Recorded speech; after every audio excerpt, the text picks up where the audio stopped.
원합니다. 오늘 말씀의 제목은 복음이란 무엇인가, 복음이란 무엇인가라는 제목으로 말씀의 은혜를 나누기 원합니다. 여러분 누구에게나 흑역사가 존재할 것입니다. 조금은 민망한, 생각하면 조금은 낯뜨거운, 조금은 부끄러운, 그래서 지우고 싶은 그런 과거가 있을 수 있습니다. 저도 오늘 본문 말씀을 묵상하면서 저의 흑역사 한 장면을 떠올려 보았습니다. 한 20여 년 정도 전에 우리 교회 지금 이 현장에 일부 예배를 드릴 때였습니다. 청년 때였죠. 일부 예배를 드리기 위해서 이 앞좌석에 나와서 기도하며 예배를 준비하고 있었습니다. 그런데 그 당일날 일부 예배의 특송을 맡았던 특송자가 무단으로 결석을 한 것입니다. 여러분 정말 그러시면 안 돼요. 결석을 한 거예요. 그랬더니 그 당시에 이제 음악 디렉터를 맡고 있던 집사님께서 잠시 고민을 하시더니 이렇게 눈을 좌우로 이렇게 살피시는 거예요. 예. 그러더니 그 시선이 저에게 머물기 시작하는 겁니다. 설마, 아닐 거예요. 설마, 설마였어요. 그래서 저에게 갑작스러운 이제 특성을 요청하신 겁니다. 사실 그날 전날에 잠을 잘 못 자가지고 목이 꽉 잠겨 있어서 말도 잘 안 나오는 상태였는데 특성을 요청하시니까 조금 당황스러운 거예요. 그런데 제 안에는 이 절대 순종이라는 것이 시스템화되어 있기 때문에 그 집사님의 음성은 곧 하나님의 음성인 것이거든요. 그 직분자로 세워놨기 때문에 예, 그렇게 하겠습니다 하고 바로 순종하고 이제 올라갔죠. 그래서 올라가서 이제 어떤 리허설을 좀 준비한 것입니다. 준비하는데 역시 예상한 대로 소리가 제대로 안 나오는 것입니다. 이제 목이 좀 막혀서. 그랬더니 그 반주자로 섬기던 집사님이 좀 불안해 보이셨나 봐요. 그래서 좀 키를 낮추는 게 어떨까요? 이렇게 제안을 하는 겁니다. 그런데 거기서 좀 이상한 자존심? 이상한 자존심, 뭐랄까요? 좀 정말 쓸데없는 자존심. 제가 뭐라고 했냐면 아니요, 키를 좀 더 높여주세요. 네.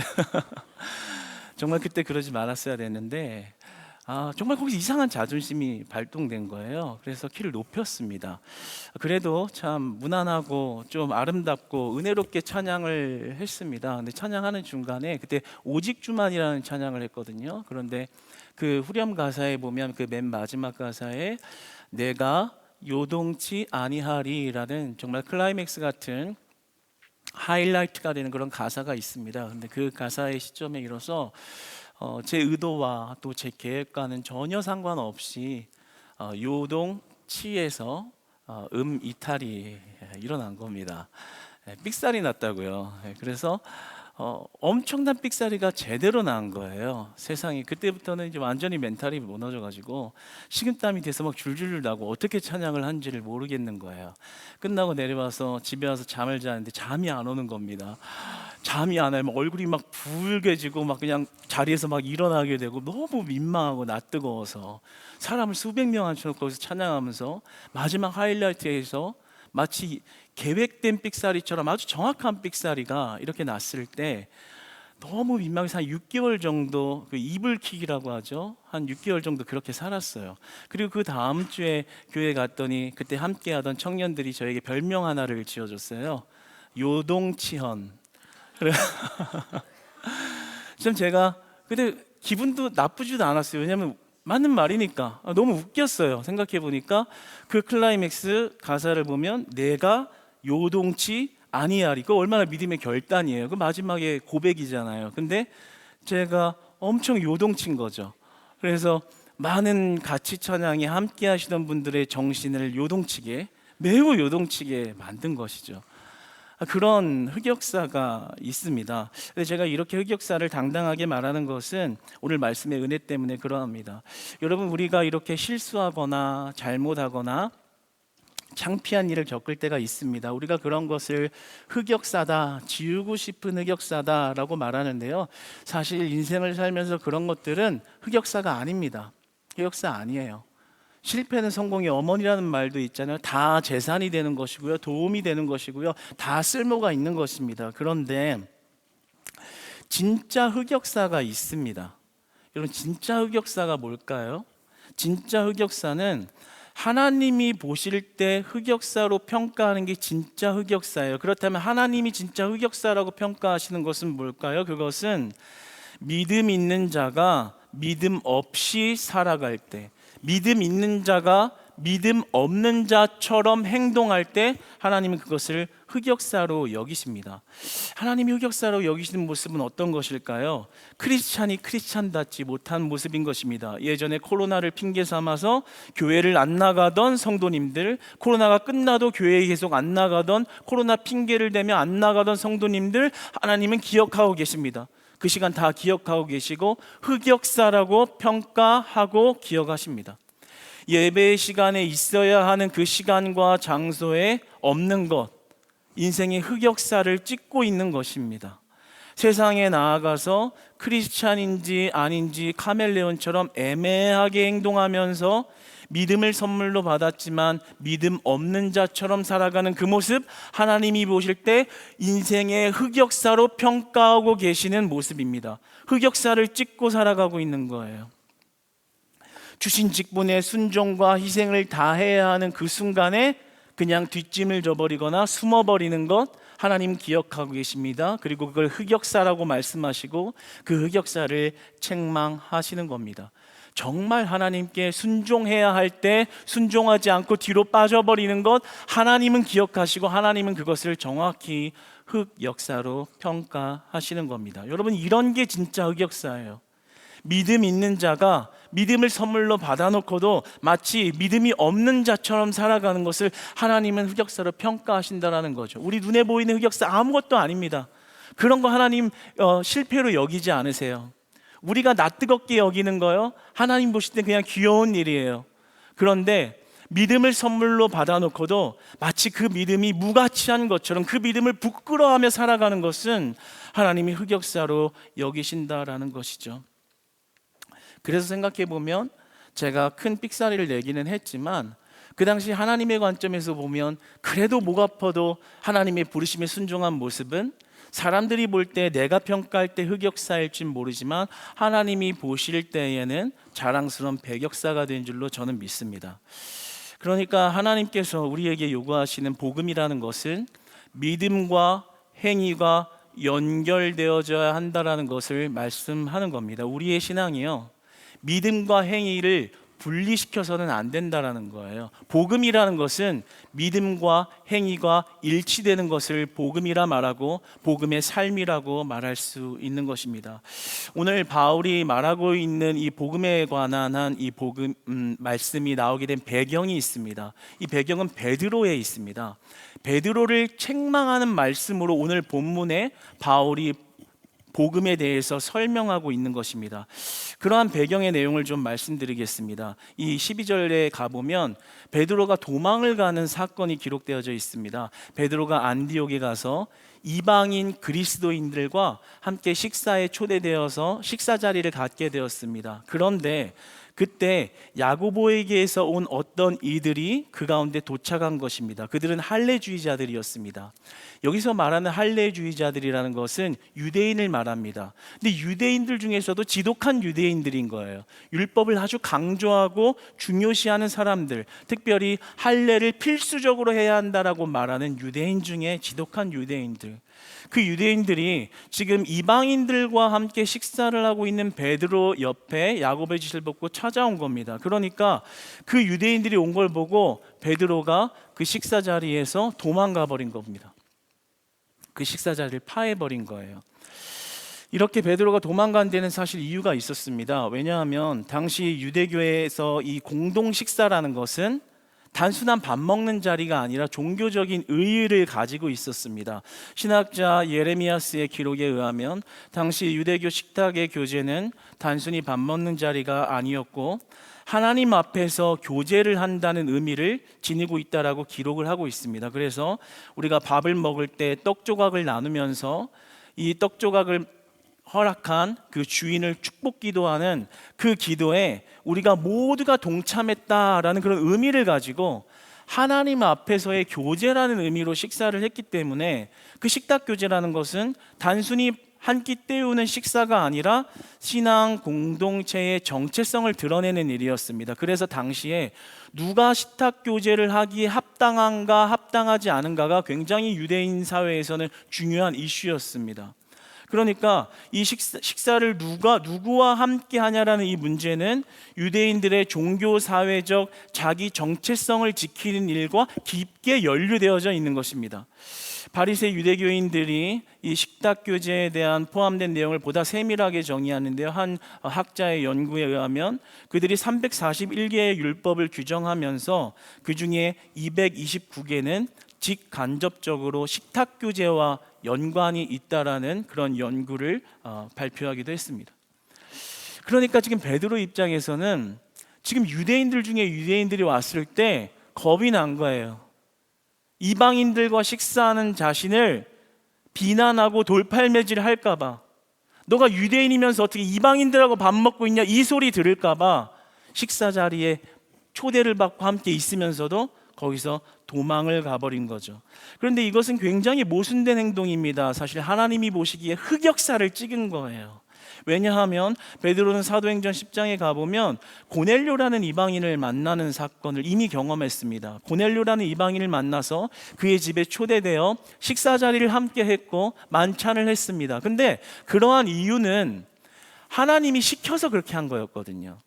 그래서 베드로에게 지금 경험된 복음이라는 것은 유대인에게만 머물러 있는 믿음이 아니라 이방인에게까지 흘러가는 것이 복음이구나, 이것을 살아있는 믿음으로 경험한 것이 베드로입니다. 그런데 그런 복음의 자유함을 누리고 이방인과 함께 식사에도 양심의 가책을 느끼지 아니할 복음이 그 안에 살아있으면서도 실제로 유대인이 나타났을 때 자신의 자신의 처지가 곤란할 것을 생각하여 믿음과 모순되어지는 행동을 한 거죠. 그러니까 주신 믿음의 확신을 따라 행동한 게 아니라 자기 믿음과는 반대되는 모순적인 행동, 도망가는 행위를 한 거예요. 즉 믿음과 행위가 불일치한 복음의 진리를 수호하지 못한 행동이 된 겁니다. 환경에 지배되어서 말입니다. 그래서 오늘 본문의 바울이 그 베드로의 모순, 받은 믿음은 있으면서 믿음 없는 자처럼 행동한 그 행동을 책망하면서 그 당시 성도들과 오늘날 우리들에게 말씀하는 겁니다. 복음이란 무엇인가? 그리고 복음의 삶은 무엇인가? 소위 우리 교리로 정립한 이신칭이라는 복음은 무엇인가? 그걸 믿는 자들의 삶은 무엇인가에 관하여 자세하게 아주 실제적이고 우리 시면의 깊은 곳을 건드리며 그 복음을 정의하는 말씀이 오늘 본문의 말씀인 것입니다. 여러분, 복음을 가진 자의 삶이란 무엇일까요? 여러분, 복음을 가진 삶이란 예수님을 믿는 믿음을 가지고 믿음대로 사는 것이 복음의 삶입니다. 신학자 슈바이처는 그에 관하여 이렇게 말합니다. 복음이란 믿음을 따라서 살아가는 규범이다. 율법의 행위로 살아가는 게 아니라요, 주신 믿음 가지고 그 믿음의 은혜로 살아가는 것, 그게 복음을 지닌 자들의 삶이다. 믿음을 주셨다면 그 믿음을 배반하지 않고 그 믿음대로 행동하며 사는 것이 복음을 소유한 자들의 삶이다, 이 말인 것이죠. 그러니까 그리스도인들이 살아가는 방법이라는 것은요, 하나님이 믿음 정말로 주셨으면 그 믿음 배신하지 않고 그 믿음대로 살아가는 것인 줄 믿습니다. 사랑하는 여러분, 하나님께서 여러분에게 믿음을 선물로 주셨습니까? 여러분 그 믿음을 선물로 받으셨습니까? 그러면 그 믿음 배반하지 않고 살아가시기를 축복합니다. 오늘 바울은 그런 애타는 마음으로 책망한 거예요. 어떻게 주신 믿음이 있는데 그 믿음과는 너무나도 동떨어진 행동을 할 수 있는가? 베드로여, 어떻게 그렇게 할 수 있는가? 라고 책망을 하는 것인데, 이것은 곧 하나님의 책망이 되는 거예요. 그렇게 하지 말라는 거죠. 곧 우리를 향한 책망이 되는 것입니다. 우리가 믿음을 받아놓고 믿음을 받은 자처럼 살지 않는 그 모습을 하나님이 허용하시는 게 아니라 책망하시는 겁니다. 그렇게 살지 말라는 거예요. 하나님 보실 때 흑역사라는 거예요. 우리 주신 믿음 잃지 아니하고 그 믿음대로 살아낼 때 하나님은 우리의 삶을 백역사라고 말씀하시는 줄을 기억하시기 바랍니다. 그렇다면 그러한 삶이 도대체 무엇일까요? 바울은 이렇게 설명합니다. 오늘 설명을 좀 풀어서 이야기하면 유대인이나 이방인 모두가 믿음으로 의로움을 받았다라고 말합니다. 그것은 우리의 신분이 변화된 것을 의미합니다. 믿음을 받았다라는 거죠. 그런데 오늘 말씀에 이어서 말하기를 그러한 자들은 율법에 대하여 죽었다 이렇게 말합니다. 이 말이 무슨 말입니까? 이제 더 이상 옛날의 유대인처럼만은 살아서는 안 된다 이 말을 하는 겁니다. 믿음을 받았느냐? 그럼 옛날의 그 유대인과 같은 모습, 율법주의, 행위주의적인 그 유대인 옛 모습으로 돌아가면 안 된다. 따라서 행위적인 거죠. 우리의 신분의 변화와 행위가 연결되어져야 한다. 그것이 진짜 복음이다. 이렇게 이야기하는 겁니다. 그러니까 믿음으로 의로움을 받아 신분의 변화를 일으켰다면 그 믿음으로 살아가는 것은 연결되어져야 한다 이 말을 하는 겁니다. 우리의 신분과 행위는 동떨어진 것이 아닙니다. 마치 동전의 양면처럼 그 양면을 분리할 수 없는 것처럼 믿음과 행위는 함께 동반되어져 가야 하는 것입니다. 베드로는 유대인이면서 복음의 자유함을 얻었지만 옛날 유대인처럼 행동한 겁니다. 이방인을 향한 복음을 열어주신 복음의 자유함을 잃어버리고 옛날 모습, 율법으로 죽어야 하는 모습을 다시 옛날 모습으로 돌아가서 그 옛날 행위로 하나님 앞에 부끄러운 흑역사를 만드는 것을 보게 되는 것입니다. 그래서 바울은 오늘 이렇게 이야기합니다. 19절 마지막에 보면 이제는 하나님에 대하여 살려 함이라. 하나님을 향하여 살아야 한다. 율법이 죽었다면, 과거의 모습이 변하고 내 신분이 변화됐다면, 믿음이 들어갔다면 이제는 하나님을 향하여 살아야 합니다. 하나님 위에서 살아야 합니다. 하나님 바라보고 살아야 합니다. 그게 복음입니다. 여러분, 하나님 향한 삶이 율법에 대해 죽은 삶이라고 말합니다. 사실 조금 크게 와닿지 않을 수 있을 것 같아요. 율법에 대하여 죽었다, 이게 도대체 어떤 말이고 어떻게 와닿을 수 있을까라고 좀 생각해 본다면, 오늘 이 바울이 율법이 죽었다라고 말하는 것은 단순히 이론적인 신학을 정립하기 위한 그런 어떤 지성적인 말을 하는 것이 아닙니다. 바울의 신앙 간증을 하고 있는 겁니다. 바울의 고백이에요. 율법으로 내가 죽어봤다라는 것이죠. 바울의 간증입니다. 바울이 이전에 예수님 믿기 전에 하나님을 위한 열심으로 살았습니다. 열심으로 사는 줄 알았습니다. 그런데 그래서 그렇게 예수님을 핍박하고 살았는데 알고 보니까 그게 예수님 만나고 보니까 하나님을 향해서 죄 짓고 있었던 거예요. 그 충격적인 진실이 드러나고 나서 내가 율법을 통해서 하나님께 나아가려고 했지만 실상은 율법의 요구를 제대로 이해하지 못하고 오히려 율법을 이용하여 하나님의 구원 계획을 대적하는 어리석음이었구나. 이걸 발견한 겁니다. 그래서 바울은 회심을 하고 그 내면에서 이렇게 고백하는 거예요. 내 율법에 열심히 죽고 그리스도의 은혜가 살아야 하는군요. 내 율법에 열심히 죽고 내 행위가 죽고 내 생각이 죽고 내 철학이 죽고 내 고집이 죽고 그리스도가 살아 있어야 하는군요.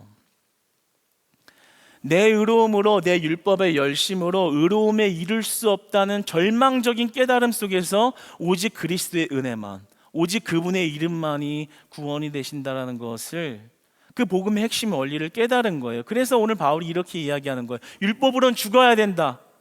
내 열심으로 하나님 앞에 나가는 거 아니다. 내 생각으로 하나님 앞에 서는 건 아니다. 그리스도의 은혜가 나를 붙들 때 그 은혜가 나를 살린다. 이 말을 하는 것입니다. 여러분, 오늘 20절의 말씀 다 같이 다시 한번 읽어보도록 하겠습니다. 함께 읽겠습니다. 시작.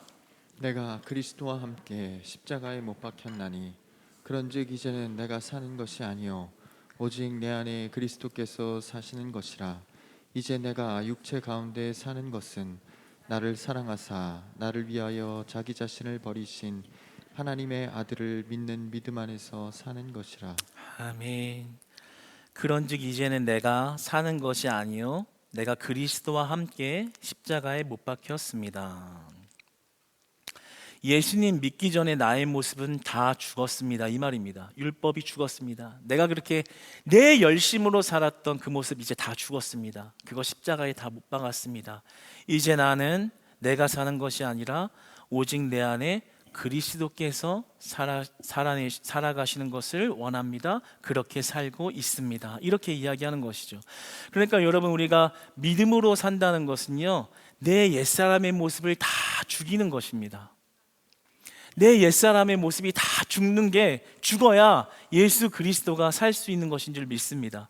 그러니까 우리가 하나님 앞에 어떻게 서야 될까요? 내 생각을 버려야 되는 거예요. 내 고집을 버려야 되는 거예요. 내 신앙에 축적된 경험도 버릴 수 있어야 되는 거예요.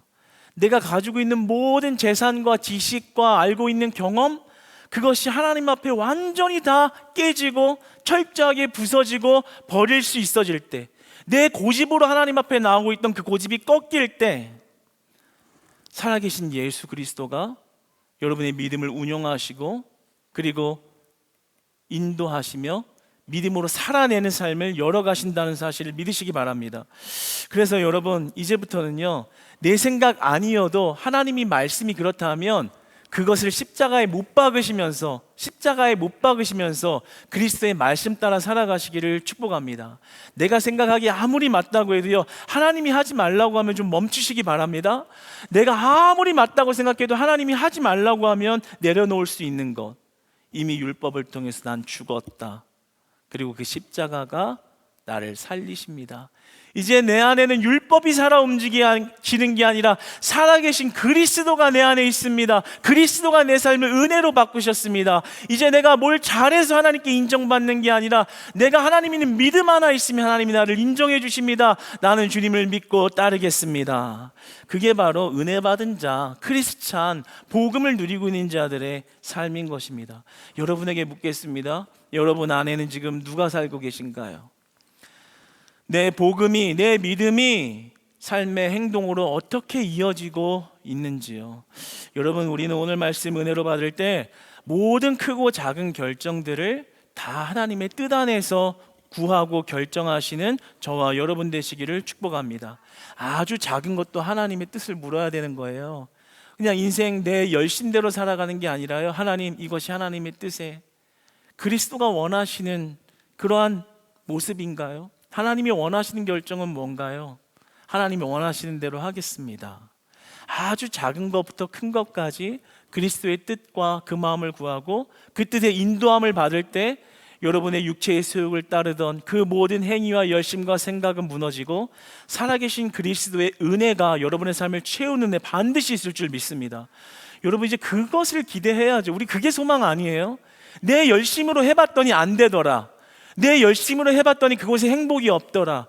내 열심으로 해봤더니 결국에 허무하더라. 내 열심으로 다 해서 따라봤는데 구원이 없더라. 근데 아무것도 안 했는데 믿었더니, 그리스도를 믿었더니 내 삶이 자유하더라. 내 삶의 해방을 얻었더라. 내 삶의 모든 문제가 그리스도로 해결되었더라.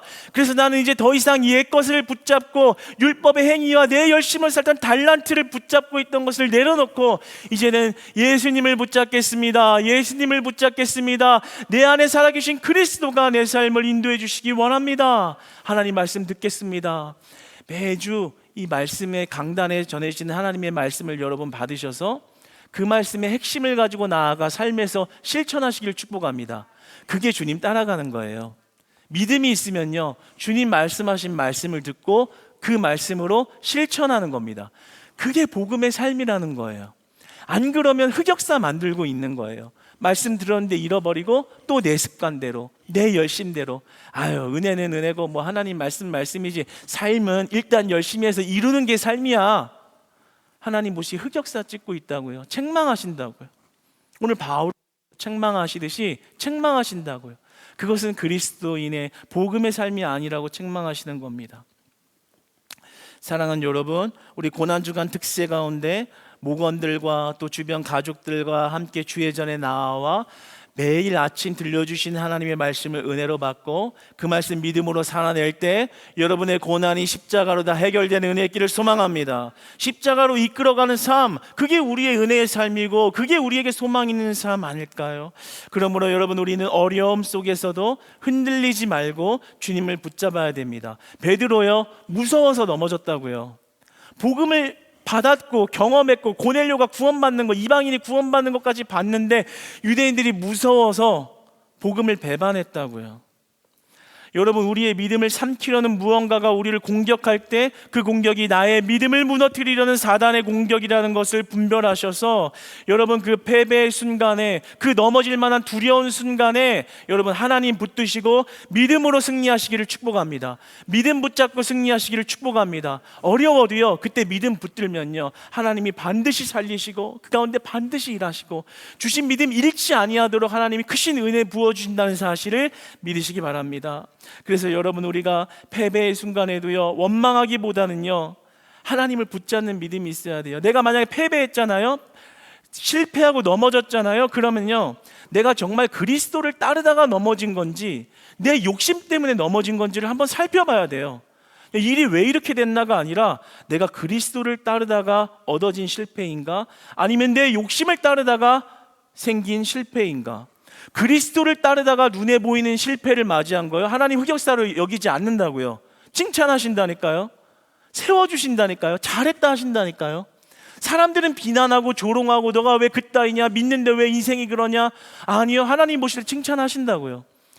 그런데 물론 내가 내 욕심으로 살다가 실패한 거는요, 흑역사 찍은 거예요. 하나님 그걸 책망하신다라는 거예요. 그러면 여러분이 어떠한 아픔과 패배를 겪고 사람들의 조롱을 얻던지 간에 여러분이 그리스도만 온전히 붙들고 있고 그리스도의 인도함을 받고 있다면 하나님 보시기에는 찬란한 배격사요, 여러분 인생의 니즈 시절이 될 줄로 믿습니다. 여러분, 마음에 주인 그리스도의 마음, 그 믿음 깨끗하게 모시고 따라가면 예수님이 반드시 그 가운데 온전한 길로 인도하십니다. 진짜 흑역사는요, 그리스도인으로 행동해야 될 때 안 할 때가 정말 흑역사인 거예요. 직분자로 부름받았는데 합당한 열매를 맺도록 섬기라, 행하라 말씀하실 때 뒷짐지고 있고 피하고 모른 척하는 게 흑역사라고요. 숨어버리는 게 흑역사라고요. 그것은 올바른 믿음이 아니라고 말씀하시는 거예요. 복음이 아니라고 말씀하시는 겁니다. 그래서 우리는 그리스도인답게 이제부터는 오늘 이 말씀 기점으로 어려워도 부족해도 쫄려도 그리스도 주신 믿음대로 살아내보기를 주님 안에서 축복합니다. 마음이 쫄려도 3분 브릿지도요, 주님의 음성 듣고 전도해보는 거고요. 그리고 졸려도 새벽 예배 다 같이 나와서 기도해보는 거고요. 같이 하나님 앞에 예배를 최선을 다해서 기도하고 나아갈 때 내 안에 율법들의 행위가 다 내 열심이 사라지고 그리스도가 내 삶을 은혜로 풍성하게 채우시는 은혜를 경험하시기를 축복합니다. 저 예전에 저희 어머님 돌아가셨지만 고 이도수 사모님 정말 마지막에 아프실 때 그 숨이 헐떡헐떡 거릴 때요, 그때도 예배하셨거든요. 이 전에 나와서요, 부축 받아서 이렇게 나오셨는데 마지막 숨이 차서 계단을 못 오를 때까지 그 주일까지 예배를 드리셨어요. 그런데 가만 생각해 보면 하나님이 보실 때는 얼마나 배격사일까 싶은 생각이 듭니다. 우리가 볼 때는 아픈 몸을 가지고 있었지만 주신 믿음 잃지 아니하고 그 믿음을 온전한 행위로 연결하여 살아낸 것, 하나님이 보실 때에는 찬란한 배격사가 되는 거예요. 얼마 전에 한 성도님께서 몸이 아프신 성도님이 저를 찾아오셔서 하시는 말씀 한마디가 눈물을 훔치시면서 이런 얘기를 하시는 거예요. 저는 목사님, 제가 교회 처음 왔을 때 사모님이 저를 품어주셨던 그 마음을 잊지 못해요. 아마 주님 갈 때까지 이 마음 품고 갈 것 같아요. 세상에서 한 번도 누가 나를 그렇게 인정해주지 않고 품어주지 않았는데 그 품어줬던 사랑이 너무 따뜻해서 지금 몸이 아파도 그 사랑이 잊혀지지가 않아요. 그런 고백을 같이 나누었었는데요, 그런 겁니다. 사람이 볼 때 아픈 거, 실패해 보이는 거, 내가 받고 있는 지금의 고통, 인생의 흑역사라고 생각하시나요? 그렇지 않습니다. 하나님이 어떻게 평가하시는가 중요한 거예요. 내가 복음 안에 있는가, 복음으로 삶을 살고 있는가. 그러면 눈에 보이는 성공과 실패가 문제가 아니라요, 하나님이 보시는 성공과 실패가 중요하게 되는 거예요. 이제는 내가 산 것이 아니요 내 안에 살아계신 그리스도가 산 것이라. 사랑하는 여러분, 우리가 하나님이 보실 때 실패자가 되지 않기를 원하고요. 주신 믿음이 있다면 그 믿음대로 살아내려고 애쓸 때 그게 바로 복음을 지닌 자들의 삶이라는 것을 기억하시면서 여러분 그 예수님을 만날 때 여러분을 자유하게 하시고 기쁘게 하시고 행복하게 하시고 세상에서는 충족이 안 되는 그 허무함과 그 비어있는 마음을 하나님이 가득가득 채워주시는 복음의 은혜의 길을 축복합니다. 이제 내가 죽어야 돼요. 세상을 자꾸 향하는 욕심과 욕망, 열정, 내 꿈, 내 비전 좀 멈추시고 주님이 내 인생을 어떻게 끌어가기 원하시는지 그 그리스도에게 집중하셔서 내 꽉꽉 차있는 내 욕심이 다 무너지고 그리스도의 생각이, 그리스도의 말씀이, 그리스도의 열심이 여러분의 삶을 채워가셔서 여러분의 삶을 온전히 이끄시는 그런 복음의 삶이 회복되기를 축복합니다. 복음으로 자유하게 됐으면 좋겠습니다. 복음으로 행복했으면 좋겠습니다. 일이 좀 못돼도 살아계신 그리스도가 내 안에 있기 때문에 행복했으면 좋겠습니다. 할렐루야. 나를 사랑하사 나를 위하여 자기 자신을 버리신 하나님의 아들을 믿는 믿음 안에서 사는 것이라. 십자가에 우리의 모든 옛 모습과 죄를 못 받고 주님을 따르면 그 십자가로 부활하신 동일한 부활을 우리에게 주신다 하시는 것입니다. 사랑하는 여러분, 이제는 복음이 운행되어지는 삶으로 회복하셔서 그리스도로 기뻐하는, 그리고 이제 더 이상 흑역사 찍어가는 거 멈추시고 하나님 보시기에 찬란한 백역사 찍어가시기를 주님 안에서 사랑하고 축복합니다.